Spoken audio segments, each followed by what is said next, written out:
Hi guys, ಎಲ್ಲರೂ ಹೇಗಿದ್ದೀರಾ? ಅಯ್ಯೋಪ್ ಎಲ್ಲರೂ ಚೆನ್ನಾಗಿದ್ದೀರಾ ಅಂತ ಅನ್ಕೋತೀನಿ.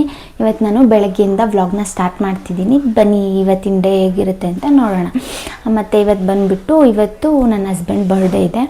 ಸೊ ಹಂಗಾಗಿ ಅವ್ರಿಗಿಷ್ಟ ಅಂತ ಅಂದ್ಬಿಟ್ಟು ಜಾಮೂನ್ ಮಾಡ್ತಿದ್ದೀನಿ. ಬನ್ನಿ ಹೇಗೆ ಮಾಡೋದಂತ ನಿಮಗೂ ಸ್ವಲ್ಪ ಫಸ್ಟು ಒಂದು ಪಾತ್ರೆ ತೊಗೊಂಡು ಆ ಪಾತ್ರೆಗೆ 4 ಕಪ್ ಆಗೋಷ್ಟು ನೀರು ಹಾಕ್ಕೊತಿದ್ದೀನಿ. ಯಾಕಂದರೆ ನಾನು 2 ಪ್ಯಾಕೆಟ್ ಜಾಮೂನ್ ಪ್ಯಾಕೆಟ್ ತೊಗೊಂಡಿರೋದು. ಸೊ ಹಂಗಾಗಿ 4 ಕಪ್ ನೀರು ಹಾಕ್ಕೊತಿದ್ದೀನಿ. ಅದಾದಮೇಲೆ ಒಂದು 2-3 ಏಲಕ್ಕಿ ತೊಗೊಳ್ಳಿ. ಏಲಕ್ಕಿ ತೊಗೊಂಡು ಚೆನ್ನಾಗಿ ಕುಟ್ಬಿಟ್ಟು ಪುಡಿ ಮಾಡಿಟ್ಕೊಳ್ಳಿ. ನೆಕ್ಸ್ಟ್ ಅದಾದಮೇಲೆ ಏಲಕ್ಕಿ ಹಾಕ್ತಿದ್ದೀನಿ ನಾನು. ನೆಕ್ಸ್ಟ್ ಸ್ವಲ್ಪ ಬಿಸಿ ಆದಮೇಲೆ ನೀರು ಎಷ್ಟು ತೊಗೊಂಡಿರ್ತೀರ ಅಷ್ಟೇ ಸಕ್ಕರೆ ಹಾಕ್ಕೊಳ್ಳಿ. ನಾನು 4 ಕಪ್ ನೀರು ಹಾಕಿರೋದ್ರಿಂದ 4 ಕಪ್ ಸಕ್ಕರೆ ಹಾಕ್ತಿದ್ದೀನಿ. ನೆಕ್ಸ್ಟು 4 ಕಪ್ ಸಕ್ಕರೆ ಹಾಕಿದ ನಂತರ ಚೆನ್ನಾಗಿ ಕುದಿಸಿ ಒಂದು ಎಳೆ ಪಾಕ ತೆಗೆದಿಟ್ಕೊಳ್ಳಿ. ಅದಾದ ನಂತರ ನಾನು 2 ಪ್ಯಾಕೆಟ್ ಜಾಮೂನ್ ಪ್ಯಾಕೆಟ್ ತೊಗೊಂಡಿದ್ದೀನಿ. ಅದಾದಮೇಲೆ ಒಂದು ಬೌಲ್ ತೊಗೊಂಡು ಜಾಮೂನ್ ಪ್ಯಾಕೆಟ್ನ ಓಪನ್ ಮಾಡಿ ಇಟ್ಕೊಂಡು ಮಿಕ್ಸ್ ಮಾಡ್ಕೊತಿದ್ದೀನಿ ಸ್ವಲ್ಪ ಚೆನ್ನಾಗಿ. ಅದಾದಮೇಲೆ ಒಂದು ಬೌಲ್ ಹಾಲು ತೊಗೊಂಡಿದ್ದೀನಿ. ಹಾಲನ್ನ ಎಲ್ಲ ಒಂದೇ ಸಲ ಹಾಕ್ಬಾರ್ದು, ಸ್ವಲ್ಪ ಸ್ವಲ್ಪ ಹಾಕ್ಕೊಂಡು ಕಲಿಸ್ಕೋಬೇಕು. ಚೆನ್ನಾಗಿ ಕಲಿಸ್ಕೋಬೇಕು. ಒಂದು 5 ಮಿನಿಟ್ಸಿಂದ 10 ಮಿನಿಟ್ಸ್ ಕಲಿಸ್ಕೋಬೇಕು. ಯಾಕಂದರೆ ಅದು ಚೆನ್ನಾಗಿ ಕಲಿಸಿದಷ್ಟು ಚೆನ್ನಾಗಿ ಸಾಫ್ಟಾಗಿ ಬರುತ್ತೆ ಜಾಮೂನು.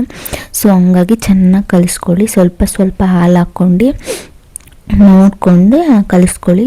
ತುಂಬ ತೆಳ್ಳಗೆ ಮಾಡ್ಕೋಬೇಡಿ. ಸ್ವಲ್ಪ ಸ್ವಲ್ಪ ಹಾಲು ಹಾಕ್ಕೊಂಡು ಗಟ್ಟಿಗೆ, ತುಂಬ ಗಟ್ಟಿಗೂ ಬೇಡ, ತುಂಬ ತೆಳ್ಳಗೂ ಬೇಡ, ಮೀಡಿಯಮ್ಮಾಗಿ ಕಲಿಸ್ಕೊಳ್ಳಿ. ನೆಕ್ಸ್ಟು ಸ್ವಲ್ಪ ಆಯಿಲ್ ಹಾಕ್ಕೊಂಡು ಕಲಿಸ್ಕೊಳ್ಳಿ. ಸ್ವಲ್ಪ ಆಯಿಲ್ ಹಾಕಿ ಸಾಕು. ನೆಕ್ಸ್ಟ್ ಅದಾದ ನಂತರ ಚೆನ್ನಾಗಿ ಕಲಸಿ ಸ್ವಲ್ಪ ನೀರು ಹಾಕ್ಕೊಳ್ಳಿ, ಆಯಿತಾ? ಅಂದರೆ ಕನ್ಸಿಸ್ಟೆನ್ಸಿ ನೋಡಿಕೊಂಡು ಸ್ವಲ್ಪ ನೀರು ಹಾಕ್ಕೊಳ್ಳಿ. ಅದಾದ ನಂತರ ಎಣ್ಣೆ ಹಾಕಿ ಕಲಸಾದ್ಮೇಲೆ ಒಂದು 5 ನಿಮಿಷ ಎತ್ತಿಡಿ. ನೆಕ್ಸ್ಟ್ ಈ ಕಡೆ ಒಂದು ಬಾಣಲಿ ತಗೊಂಡು ಆಯಿಲ್ ಹಾಕಿ ಆಯಿಲ್ ಬಿಸಿ ಆಗೋ ಗಂಟ ವೆಯ್ಟ್ ಮಾಡಿ. ಅಷ್ಟರಲ್ಲಿ ಈ ಕಡೆ ಕಲಸಿಟ್ಟಿದ್ದು ರೆಡಿಯಾಗಿರುತ್ತೆ. ಅದನ್ನು ತೊಗೊಂಬಿಟ್ಟು ಚೆನ್ನಾಗಿ ನಾದ್ಕೊಳ್ಳಿ. ಅಂದರೆ ರೌಂಡ್ ಮಾಡ್ಕೊಳ್ಳಿ. ಭಾಗ ಆಗಬಾರ್ದು ಅದು. ಯಾಕಂದರೆ ಆಮೇಲೆ ಜಾಮೂನು ಪಾಕದೊಳಗೆ ಹಾಕಿದ ತಕ್ಷಣವೇ ಭಾಗ ಆಗಿಬಿಡುತ್ತೆ. ಅದಕ್ಕೆ ಚೆನ್ನಾಗಿ ನಾದ್ಕೊಂಡು ಫಸ್ಟು ನಾದಿ ಇಟ್ಕೊಳ್ಳಿ ಹಿಂಗೆ. ನೆಕ್ಸ್ಟ್ ಅದಾದಮೇಲೆ ಎಣ್ಣೆಗೆ ಬಿಟ್ಟು ಚೆನ್ನಾಗಿ ಬೇಯಿಸ್ಕೊಳ್ಳಿ. ಇದು ಬೇಗ ಬೇಯುತ್ತೆ. ಅಂದರೆ ಜಾಸ್ತಿ ಉರಿ ಮಾಡಿದ್ರೆ ಬೇಗ ಅಂದರೆ ಒತ್ತೋಗ್ಬಿಡುತ್ತೆ. ಅದಕ್ಕೆ ಲೋ ಫ್ಲೇಮಲ್ಲೇ ಬೇಯಿಸ್ಕೊಳ್ಳಿ. ಸ್ವಲ್ಪ ಚೆನ್ನಾಗಿ ಬೇಯಿಸ್ಕೋಬೇಕು. ಆಮೇಲೆ ಕಲರ್ ಬಂದಿದೆ ಅಂತ ತೆಗೆದ್ಬಿಟ್ರೆ ಒಳಗಡೆ ಎಲ್ಲ ಪಾಕಕ್ಕೆ ಹಾಕಿದ್ಮೇಲೆ ಹಂಗಂಗೆ ಹಿಟ್ಟಿಟ್ಟು ಥರ ಸಿಗುತ್ತೆ. ಸೊ ಹಂಗಾಗಿ ಲೋ ಫ್ಲೇಮಲ್ಲಿ ಚೆನ್ನಾಗಿ ಬೇಯಿಸ್ಕೊಳ್ಳಿ. ಈ ಥರ ಬೇಯಬೇಕು. ಚೆನ್ನಾಗಿ ಬೆಂದಾದಮೇಲೆ ಎಣ್ಣೆ ಎಲ್ಲ ತೆಗೆದ್ಬಿಟ್ಟು ಒಂದು ಬೌಲ್ಗೆ ಟಿಶ್ಯೂ ಎಲ್ಲ ಹಾಕಿ ಎಣ್ಣೆ ಎಲ್ಲ ಹೀರ್ಕೊಳ್ಳೋಕ್ಕೆ ಒಂದು ಟಿಶ್ಯೂ. ನೆಕ್ಸ್ಟ್ ಅದ್ರ ಮೇಲೆ ಜಾಮೂನ್ ಹಾಕಿ, ನೆಕ್ಸ್ಟ್ ಅದಾದಮೇಲೆ ಜಾಮೂನೆಲ್ಲ ಟಿಶ್ಯೂಗೆ ಸ್ವಲ್ಪ ಆಯಿಲೆಲ್ಲ ಹೀರ್ಕೊಂಡ್ಮೇಲೆ ಪಾಕ ಇರುತ್ತಲ್ಲ ಅದಕ್ಕೆ ಜಾಮೂನ್ನ ಹಾಕ್ಬಿಡಿ. ಡ್ರೈ ಜಾಮೂನ್ ಅಂತಾರಲ್ಲ, ಬೇಕಂದರೆ ನಾವು ಡ್ರೈ ಜಾಮೂನ್ ಬೇಕಾದರೂ ಮಾಡ್ಕೊಬೋದು. ಇದರಿಂದ ನಮಗೆ ಈ ಥರ ಜಾಮೂನ್ ಇಷ್ಟ ಅಂತ ನಾವು ಈ ಥರ ಜಾಮೂನ್ ಮಾಡ್ಕೊತಿದ್ದೀವಿ. ತುಂಬ ಚೆನ್ನಾಗಿ ಬಂದಿತ್ತು. ಇದಕ್ಕೆ ಹಾಕಿಬಿಟ್ಟು ಸ್ವಲ್ಪ ಹೊತ್ತಿಡಿ. ಆಮೇಲೆ ಪಾಕ ಎಲ್ಲ ಹೀರ್ಕೊಂಡು ಈ ಥರ ಆಗಿರುತ್ತೆ ಜಾಮೂನು. ತುಂಬ ಚೆನ್ನಾಗಿ ಬಂದಿತ್ತು. ಆಮೇಲೆ ಈ ಕಡೆ ಸ್ವಲ್ಪ ಡೆಕೋರೇಷನ್ ಮಾಡ್ಕೊಳ್ಳೋಣ ಅಂತ ಬಂದೆ. ಮೀಶೋದಿಂದ ಸ್ವಲ್ಪ ಐಟಮ್ಸ್ ತರಿಸಿದ್ದೆ. ಬಲೂನು, ಹ್ಯಾಪಿ ಬರ್ಡೇ ಅಂತ ಬರೆದಿರೋದೆಲ್ಲ. ಆಮೇಲೆ ಅಪ್ಪ ನಾನು ಡೆಕೋರೇಷನ್ ಮಾಡೋಣ ಅಂತ ಬಂದ್ವಿ. ಆ ಕಡೆ ಈ ಕಡೆ ಬ್ಲ್ಯಾಕ್ ಹಾಕ್ಬಿಟ್ಟು ಮಧ್ಯದಲ್ಲಿ ರೆಡ್ ಹಾಕೋಣ ಅಂತ ಅಂದ್ಕೊಂಡ್ವಿ. ಯಾಕಂದರೆ ರೆಡ್ ಫಸ್ಟೇ ಇತ್ತು. ನನ್ನ ಬರ್ಡೇಗೇನೋ ತರಿಸಿಟ್ಟಿದ್ವಿ, ಅದು ಹಂಗೆ ಎತ್ತಿಟ್ಟಿದ್ದೆ. ಸೊ ಹಂಗಾಗಿ ಅದಿತ್ತು. ನೆಕ್ಸ್ಟು ಬ್ಲ್ಯಾಕು ಇವ್ರ ಬರ್ಡೇಗೆ ಅಂತ ತರಿಸಿದೆ ಮೀಶೋದಲ್ಲಿ. ಅದು ತುಂಬ ಚಿಕ್ಕದಿತ್ತು, ಹಂಗಾಗಿ ರೆಡ್ ಉದ್ದ ಇತ್ತಲ್ಲ ಅಂತ ಅಂದ್ಬಿಟ್ಟು ಮಧ್ಯಕ್ಕೆ ಹಾಕಿದೆ. ಈ ಕಡೆ ಡಬಲ್ ಟೇಪು ಸಿಕ್ಕಲಿಲ್ಲ. ಅದೇನೋ ಗಮ್ ಅಂತ ಕೊಟ್ಟಿದ್ರು, ಅದು ಹೆಂಗೆ ಅಂಟಿಸ್ಬೇಕಂತಲೇ ಗೊತ್ತಾಗಲಿಲ್ಲ. ಆಮೇಲೆ ಡಬಲ್ ಟೇಪ್ ಉಟ್ಕೋಣ ಅಂತ ಹೋದೆ. ಡಬಲ್ ಟೇಪ್ ಸಿಕ್ತು ಹೆಂಗೋ. ಫಸ್ಟ್ನೇದನ್ನ ಗಮ್ಮಲ್ಲೇ ಅಂಟಿಸ್ತೀವಿ ಹಂಗೆ ಹೆಂಗೋ ಮಾಡಿ. ಆಮೇಲೆ ನೆಕ್ಸ್ಟ್ ಡಬಲ್ ಟೇಪ್ ಸಿಕ್ತು. ಡಬಲ್ ಟೇಪಲ್ಲಿ ಅಂಟಿಸಪ್ಪ ಅಂತ ಹೇಳಿದೆ. ನಮ್ಮಪ್ಪ ಡಬಲ್ ಟೇಪ್ ನೋಡಿ ಡಬಲ್ ಟೇಪಲ್ಲಿ ಕಟ್ ಮಾಡಿ ಅಂಟಿಸ್ತಾ ಇದ್ದಾರೆ. ಡಬಲ್ ಟೇಪಲ್ಲಿ ಅಂಟಿಸಿದ್ದು ಸ್ವಲ್ಪ ಕೆಳಗಾಗ್ಬಿಡ್ತು, ಅಂದ್ರೂ ಪರವಾಗಿಲ್ಲ ಅಂತ ಅಂದು ಅಂಟಿಸಿದ್ವಿ. ನೆಕ್ಸ್ಟ್ ಅದಾದಮೇಲೆ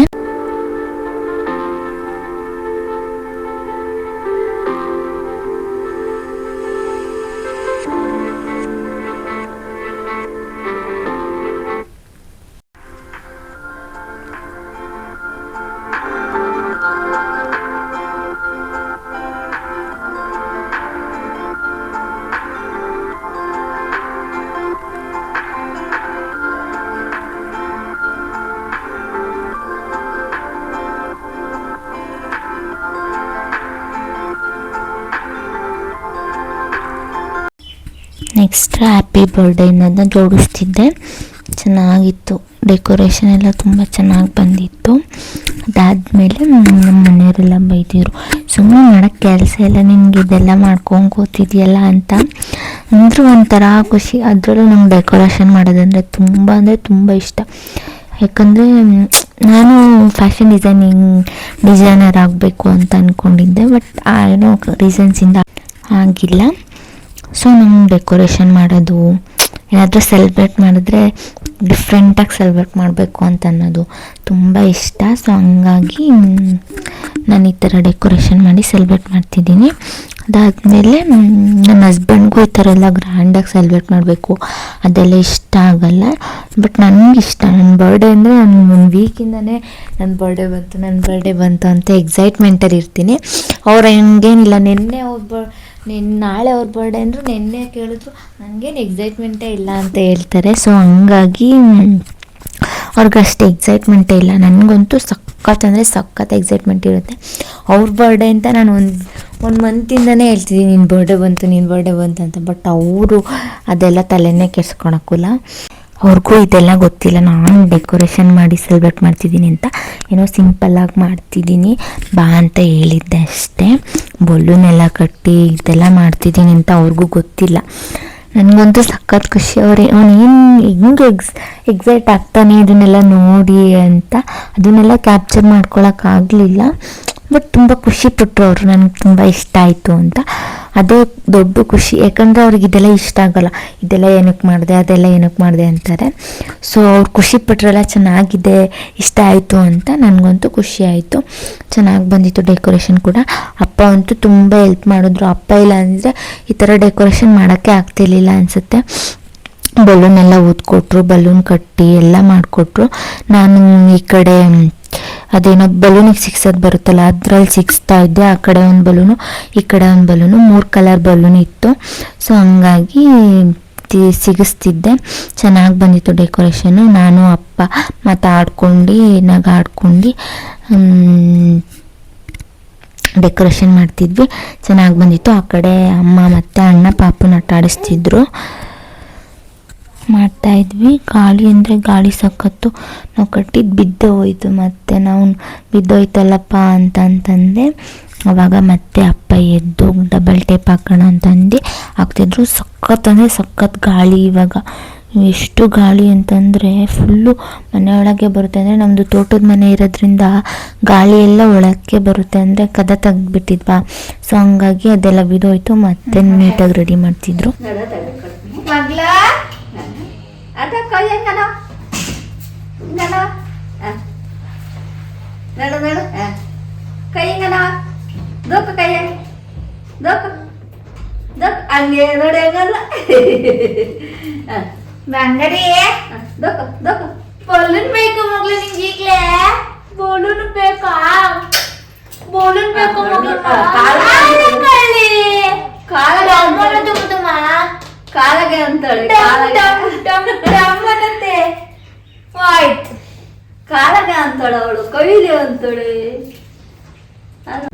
ನಮ್ಮ ಪಾಪ ಬಲೂನ್ ನೋಡ್ಬಿಟ್ಟು ಫುಲ್ಲು ಖುಷಿ. ನಾನು ಏನು ಅಂದ್ಕೊಂಡೆ ಅಂತಂದರೆ ಬಲೂನ್ ಡಮ್ಮ ಅಂದರೆ ಹೆದ್ರುಕೊಬಿಡ್ತಾಳೆ, ರೂಮಿಗೆ ಕರ್ಕೊಂಡೋಗಮ್ಮ ಅಂತ ನಾನು ಅಮ್ಮಂಗೆ ಹೇಳ್ತಿದ್ದೆ. ಅವಳು ನೋಡಿದ್ರೆ ಬಲೂನ್ ನೋಡಿ ಖುಷಿ ಪಡ್ತಿದ್ದಾಳೆ. ಅಂದರೆ ಅದು ಮೇಲೆಲ್ಲ ಆಟ ಆಡೋದು, ನೋಡೋದು, ನಗೋದು ಆ ಥರ ಮಾಡ್ತಿದ್ದಾಳೆ. ನನಗೆ ಫುಲ್ ಶಾಕ್ ಆಗೋಯ್ತು.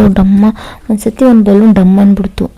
ಅಂದರೂ ಅವಳು ಎದ್ರುಕೊಳ್ಳೇ ಇಲ್ಲ. ನನಗೆ ಮಿಟ್ಬಿದ್ದೆ. ನಾನೇ ಫುಲ್ಲು ಭಯ ಆಗೋಯ್ತು. ಅವಳೆ ಅಂದರೆ ಎದ್ರುಕೊಳ್ಳೇ ಇಲ್ವಲ್ಲ ಅಂತ ಆಮೇಲೆ ಸ್ವಲ್ಪ ಪಾಪ ಜೊತೆ ಹಂಗೆ ಬಲೂನೆಲ್ಲ ಆಟ ಆಡಿಸ್ಬಿಟ್ಟು ಈ ಕಡೆ ಬಲೂನೆಲ್ಲ ಊದಿ ರೆಡಿ ಮಾಡಿಟ್ಟಿದ್ದೆ. ಅದಾಗುತ್ತೋ ಇಲ್ವೋ ಅಂತ ನೋಡ್ತಿದ್ದೆ, ಮತ್ತು ಎಡ್ಕಲ್ಲ ಅಂತಂತು ಅಪ್ಪ, ಎಡ್ಕುತ್ತೋ ಇಲ್ವೋ ಅಂತ ಚೇರ್ ಹಾಕೊಂಡು ನೋಡಿದೆ. ಚೇರ್ ಎಡಗ್ತಿತ್ತು. ಆಮೇಲೆ ಅಪ್ಪ ಹೇಳಿ ನನ್ನ ಕಟ್ಕೊಡ್ತೀನಿ ಅಂತಂದರು. ಆಮೇಲೆ ಕಟ್ಕೊಡ್ತೀನಿ ಅಂತ ಕಟ್ತಿದ್ರು. ಏನಾಯಿತು ಅಂತಂದರೆ ಒಂದು ಫುಲ್ಲು ಮೇಕಾಯಿತು, ಇನ್ನೊಂದು ಕೆಳಕಾಯಿತು ಅಂದರು. ಅಪ್ಪ ನೋಡ್ತಿದ್ರು ಹೆಂಗೆ ಕಟ್ಟೋದು ಹೆಂಗೆ ಅಂತ. ನಾನು ಬಲೂನೆಲ್ಲ ಎತ್ಕೊಡ್ತಿದ್ದೆ, ಕಟ್ಟಪ್ಪ ಅದು ಹೆಂಗಾಗುತ್ತೆ ನೋಡೋಣ ಅಂತ. ಆಮೇಲೆ ಅಪ್ಪ ಕಟ್ತಿದ್ರು. ಅದು ಫುಲ್ಲು ಮೇಕಾಯಿತು, ಇನ್ನೊಂದು ಕಡೆ ಕೆಳಗಾಯಿತು. ಆಮೇಲೆ ನೀಟಾಗಿ ನೋಡಿ ಅದೆಲ್ಲ ಆದಮೇಲೆ ನೀಟಾಗಿ ಕಟ್ಕೊಟ್ರು ಅಪ್ಪ ಚೆನ್ನಾಗಿ. ನಾನು 4 ಗಂಟೆಗೇ ಡೆಕೋರೇಷನ್ ಸ್ಟಾರ್ಟ್ ಮಾಡಿದೆ, ಯಾಕಂದರೆ ಬೇಗ ಆಗಲಿ. ಮತ್ತು ನಾನು ಅಡುಗೆ ಬೇರೆ ಮಾಡಬೇಕಿತ್ತ, ಪಲಾವ್ ಅಂದರೆ ಅವ್ರಿಗೆ ತುಂಬ ಇಷ್ಟ, ಪಲಾವ್ ಬಜ್ಜಿ ಮಾಡೋಣ ಅಂತ ಅಂದ್ಕೊಂಡಿದ್ದೆ. ಸೊ ಹಂಗಾಗಿ ಫಸ್ಟು ಡೆಕೋರೇಷನ್ ಮುಗಿಸ್ಕೊಬಿಡೋಣ. ಡೆಕೋರೇಷನ್ಗೆ ಹೋದರೆ ಎಷ್ಟೊತ್ತಾಗುತ್ತೆ ಟೈಮ್ ಅಂತಲೇ ಗೊತ್ತಾಗಲ್ಲ. ಸೊ ಹಂಗಾಗಿ ನಾನು ಫಸ್ಟು ಡೆಕೋರೇಷನ್ ಮುಗಿಸ್ಕೊಳ್ಳೋಣ ಅಂತ ಅಂದ್ಬಿಟ್ಟು ಡೆಕೋರೇಷನ್ ಮುಗಿಸ್ತಾ ಇದ್ದೆ ನಿಧಾನಕ್ಕೆ. ಅಪ್ಪನೂ ಬಂದರು ಹೆಲ್ಪ್ ಮಾಡೋಕ್ಕೆ. ಸೊ ಹಂಗಾಗಿ ನಾನು ಅಪ್ಪ ಇಬ್ಬರು ಡೆಕೋರೇಷನ್ ಮಾಡ್ಕೊಂಡು ಮುಗಿಸ್ತಾ ಇದ್ವಿ ನಿಧಾನಕ್ಕೆ.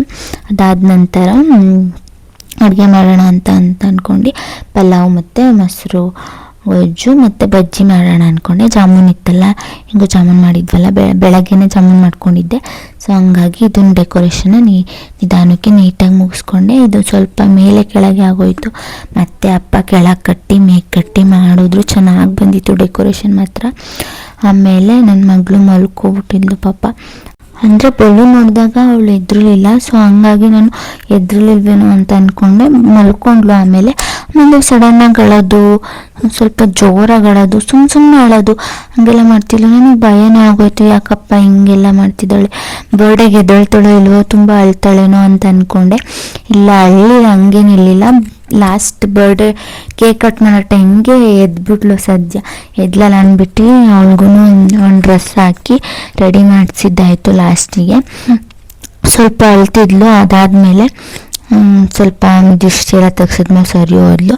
ಆಮೇಲೆ ಸ್ವಲ್ಪ ನೋಡಿ ಲಾಸ್ಟಿಗೆ ಈ ಥರ ಬಂದಿದೆ, ಚೆನ್ನಾಗಿ ಬಂದಿತ್ತು. ಅದಾದಮೇಲೆ ಚಿಮ್ಕಿ ಅಂತ ನಾವು 2 ಬಲೂನ್ ಬಂದಿದ್ವು, ವೈಟ್ ಕಲರು, ಅದರೊಳಗಡೆ ಗೋಲ್ಡು ಏನೇನೋ ಇತ್ತು. ಅದು 2 ಬಲೂನ್ ಇತ್ತು. ಸೊ ಹಂಗಾಗಿ ನಾನು ಆ ಕಡೆ ಒಂದು ಈ ಕಡೆ ಒಂದು ಅಂಟಿಸ್ದೆ ಡಬಲ್ ಟೇಪ್ ಹಾಕಿ. ಸೊ ಲಾಸ್ಟ್ಗೆ ಈ ಥರ ಕಾಣಿಸ್ತಿತ್ತು. ತುಂಬ ಚೆನ್ನಾಗಿ ಬಂದಿತ್ತು ಡೆಕೋರೇಷನ್. ನಾನು ಯಾವತ್ತೂ ಯಾರ ಬರ್ಡೇಗೂ ಈ ಥರ ಎಲ್ಲ ಡೆಕೋರೇಷನ್ ಮಾಡಿ ಅದು ಮಾಡೋದು ಅದೆಲ್ಲ ಇಲ್ಲ. ಅಂದರೆ ಎಲ್ಲಾದರೂ ಹೋಗಿ ನಮ್ಗೆ ಎಷ್ಟು ಬೇಕು ಆ ಥರ ಎಲ್ಲಾದರೂ ಹೋಗಿ ರೆಡಿ ಮಾಡ್ಕೊಂಡು ಅಲ್ಲಿ ಕೇಕ್ ಕಟ್ ಮಾಡಿಸ್ತಿದ್ವಿ. ಬಟ್ ಈ ಥರ ಮನೆಯಲ್ಲಿ ಬರ್ಡೇ ಯಾರ್ದು ಮಾಡಿರಲಿಲ್ಲ. ಹೋದ ಸಲ ನನ್ನ ಮಾಡಿದ್ರು, ಅಣ್ಣ ಮಾಡಿದ್ದ ನಂದು. Next cake ತರಿಸಿದ್ವಿ. ಕೇಕ್ ಅಂತೂ ತುಂಬ ಚೆನ್ನಾಗಿತ್ತು. ಬ್ಲ್ಯಾಕ್ ಕರೆಂಟ್ ಕೇಕ್ ತಂದಿದ್ರು, ಅದು ಕೋಲ್ಡ್ ಕೇಕು ತುಂಬ ಚೆನ್ನಾಗಿತ್ತು. ಆಮೇಲೆ ಕರೆಂಟ್ ಬೇರೆ ಇರಲಿಲ್ಲ, ಎಲ್ಲಿ ಕೇಕ್ ಹಾಳಾಗುತ್ತೋ ಅಂತ ಅಂದ್ಕೊಂಡ್ವಿ. ತುಂಬ ಚೆನ್ನಾಗಿತ್ತು. ಆಮೇಲೆ ಆನಂದ್ ಬಂದರು ಕೇಕ್ ಕಟ್ ಮಾಡಿಸೋಣ ಅಂತ. ಕ್ಯಾಂಡಲ್ ಹಚ್ಚಿದ್ರು, ಅದಂತೂ ತುಂಬ ಹೊತ್ತುರಿತ್ತು, ತುಂಬ ಚೆನ್ನಾಗಿತ್ತು. ಆಮೇಲೆ ಅದಾದ ನಂತರ ತುಂಬ ಹೊತ್ತುರಿತಾನೆ ಇತ್ತು. ನನಗಂತೂ ಫುಲ್ ಖುಷಿ ಆಯಿತು. ಆಮೇಲೆ ನೆಕ್ಸ್ಟ್ ಅದನ್ನು ತೆಗ್ದಿಟ್ಟು ಕೇಕ್ ಕಟ್ ಮಾಡ್ತಿದ್ರು. ಚೆನ್ನಾಗಿತ್ತು. ಬ್ಲ್ಯಾಕ್ ಕರೆಂಟ್ ಕೇಕ್, ಅದು ಕರೆಂಟ್ ಬೇರೆ ಇರಲಿಲ್ವಲ್ಲ, ನಾನು ಎಲ್ಲಿ ಹಾಳಾಗೋಗಿರುತ್ತೋ ಅಂತ ಸ್ವಲ್ಪ ಅನೀತಿತ್ತು. ಆಮೇಲೆ ಕೇಕ್ ಕಟ್ ಮಾಡಿದ ತಕ್ಷಣವೇ ಫ್ರಿಡ್ಜಿಗಿಟ್ಟು ಕೋಲ್ಡ್ ಮಾಡಿದ್ದಾಯಿತು. ಮತ್ತು ನಾನು ಕೇಕ್ ತಿನ್ಸೋಣ ಅಂತ ಹೋದೆ. ನಾನು ಬ್ಲೂ ಕಲರ್ ಸ್ಯಾರಿ ಹಾಕ್ಕೊಂಡಿದ್ದೆ. ಬ್ಲೂ ಕಲರ್ ಸ್ಯಾರಿ ಅಂತೂ ತುಂಬ ಚೆನ್ನಾಗಿ ಕಾಣಿಸ್ತಿತ್ತು. ಅದು ನೆಕ್ಸ್ಟು ಅಣ್ಣ ಕೇಕ್ ತಿನ್ಸೋಕ್ಕೆ ಅಂತ ಹೋದರು. ಆವಾಗ ನಾನು ಹೇಳ್ತಿದ್ದೆ, ಚಡ್ಡಿಲೇ ತಿನ್ನಿಸ್ತಿದ್ದೀರಲ್ಲ ಕೇಕು ಅಂತ. ಆಮೇಲೆ ಇದೇ ಟ್ರೆಂಡು ಅಂತಿದ್ರು. ಹಂಗೆ ನಗಾಡ್ಕೊಂಡು ಕೇಕೆಲ್ಲ ತಿನ್ನಿಸಿ, ನಾನು ಯಾಕೆ ನೀವೇ ತಿನ್ಸ್ಕೊಳ್ರವ ಅಂತಿದ್ದ ಅಜ್ಜಿ, ಬಾರಜ್ಜಿ ಅಂದೆ. ನೆಕ್ಸ್ಟ್ ಅಮ್ಮ ತಿನ್ಸಿದ್ರು. ಅದಾದಮೇಲೆ ಅಪ್ಪ ತಿನ್ನಿಸ್ತಿದ್ರು. ಆಮೇಲೆ ಫ್ಯಾಮಿಲಿ ಫೋಟೋ ಅಂದ್ಬಿಟ್ಟು ಫ್ಯಾಮಿಲಿ ಫೋಟೋ ತಗೊಂಡ್ವಿ. ನೆಕ್ಸ್ಟು ನಾನು ಒಂದು ಫೋಟೋ ನಂದು ಅಂತ ಸ್ಯಾರಿ ಉಟ್ಕೊಂಡಿದ್ನಲ್ಲ, ಹಂಗಾಗಿ ಒಂದು ಫೋಟೋ ನಾನು ಚೆನ್ನಾಗಿ ಕಾಣಿಸ್ತಿದ್ದೀನಿ ಅಂತ ತೆಗೆಸ್ಕೊಂಡೆ ಆನಂದ್ ಕೈಲಿ. ತುಂಬ ಚೆನ್ನಾಗಿ ಕಾಣಿಸ್ತಿತ್ತು ಸ್ಯಾರಿ ಅಂತೂ. ಇದಕ್ಕೆ ಮೀಶೋದಿಂದ ಬ್ಲೌಸ್ ತರಿಸ್ಕೊಂಡಿದ್ದೆ. ಅಷ್ಟು ಎಲ್ಲ ಆದಮೇಲೆ ಊಟ ಮಾಡೋಣ ಅಂತ ಬಂದ್ವಿ. ಪಲಾವು, ಮೊಸರು ಗೊಜ್ಜು, ಬಜ್ಜಿ ಮತ್ತು ಜಾಮೂನು ಮಾಡಿದ್ದೆ. ಅಡುಗೆನೂ ಅಷ್ಟೇ ತುಂಬ ಅಂದರೆ ತುಂಬ ಚೆನ್ನಾಗಿ ಬಂದಿತ್ತು. ನನಗೆ ತುಂಬ ಇಷ್ಟ ಆಯಿತು. ನೆಕ್ಸ್ಟ್ ನಾನು ಈ ವಿಡಿಯೋನ ಇಲ್ಲಿಗೆ ಎಂಡ್ ಮಾಡ್ತಾಯಿದ್ದೀನಿ. ಯಾರೆಲ್ಲ ವಿಡಿಯೋ ನೋಡ್ತಿದ್ದೀರಾ ಪ್ಲೀಸ್ ಸಬ್ಸ್ಕ್ರೈಬ್ ಮಾಡಿ, ಸಪೋರ್ಟ್ ಮಾಡಿ, ಲೈಕ್ ಮಾಡಿ, ಶೇರ್ ಮಾಡಿ, ಕಮೆಂಟ್ ಮಾಡಿ. ಮುಂದಿನ ವಿಡಿಯೋದಲ್ಲಿ ಸಿಗುವ. Thank you all.